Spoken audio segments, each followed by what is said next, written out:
ദൈവനാമത്തിന് മഹത്വമുണ്ടായിരിക്കട്ടെ.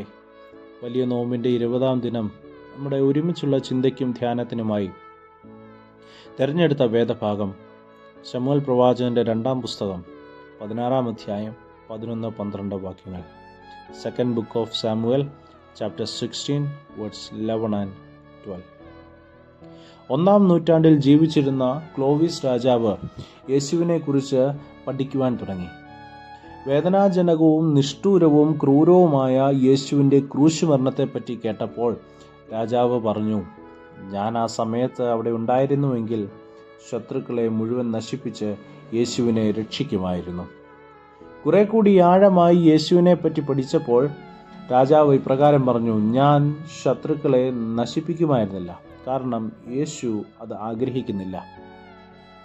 ഞാൻ ശക്തമായ പ്രതിരോധം ഏർപ്പെടുത്തി അവനെ രക്ഷിക്കുമായിരുന്നു.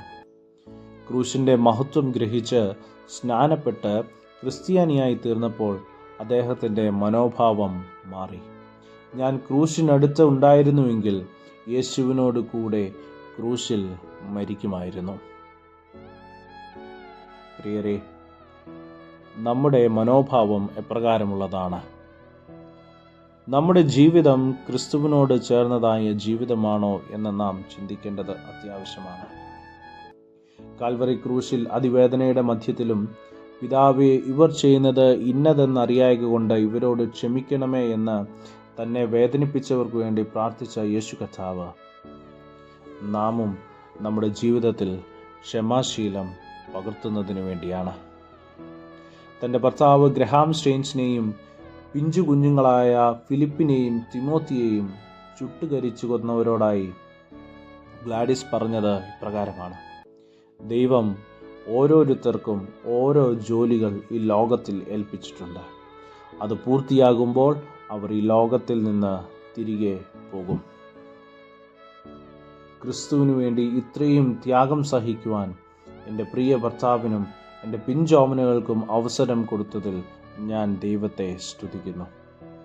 അവരുടെ കൊലയാളികളോട് ക്ഷമിക്കണമേ എന്ന് ഞാൻ ദൈവത്തോട് പ്രാർത്ഥിക്കും.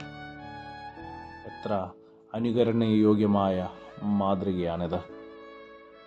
ശാഠ്യത്താലോ ദുരഭിമാനത്താലോ ഒന്നും ചെയ്യാതെ താഴ്മയോടെ മറ്റുള്ളവരെ നമ്മേക്കാൾ ശ്രേഷ്ഠരായി കാണുവാൻ, സ്വാർത്ഥതയിൽ അധിഷ്ഠിതമായ ജീവിതശൈലി മാറ്റി മറ്റുള്ളവരെ കരുതുവാൻ, സ്നേഹിക്കുവാൻ, അവരുടെ തെറ്റുകൾ പൊറുക്കുവാൻ തയ്യാറാകുമ്പോൾ മാത്രമേ നാം ഒരു യഥാർത്ഥ ക്രിസ്ത്യാനിയായി തീരുകയുള്ളൂ. ക്രിസ്തു യേശുവിലുള്ളതായ ഭാവം നമ്മിലും ഉണ്ടാകണം.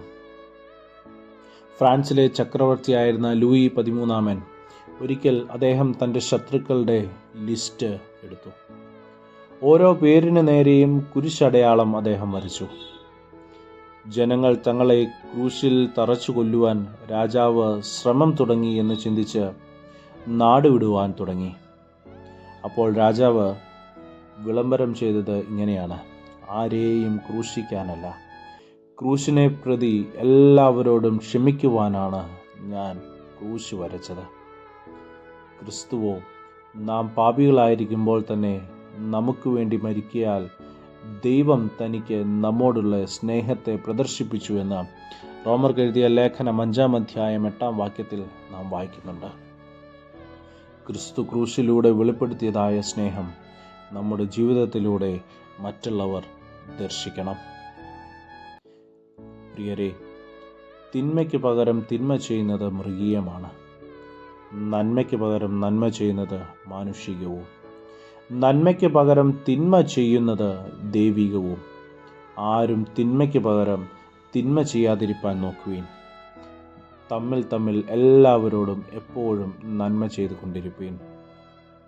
ശത്രുവിനെ ഇല്ലാതാക്കുവാനുള്ള എളുപ്പവഴി അവനെ മിത്രമാക്കുന്നതാണ് എന്ന് എബ്രഹാം ലിങ്കൺ പറഞ്ഞിട്ടുണ്ട്.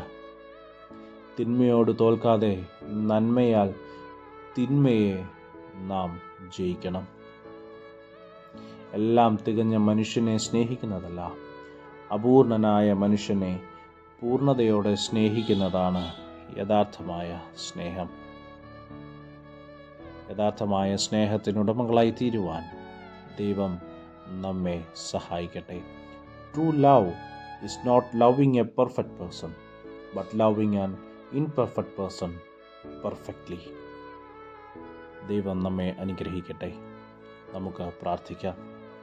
ദൈവമായ കർത്താവേ, തുറന്ന മനസ്സോടെ അങ്ങയെ സ്നേഹിപ്പാൻ, തിന്മയെ നന്മ കൊണ്ട് നേരിടുവാൻ ഞങ്ങളെ പ്രാപ്തരാക്കണമേ.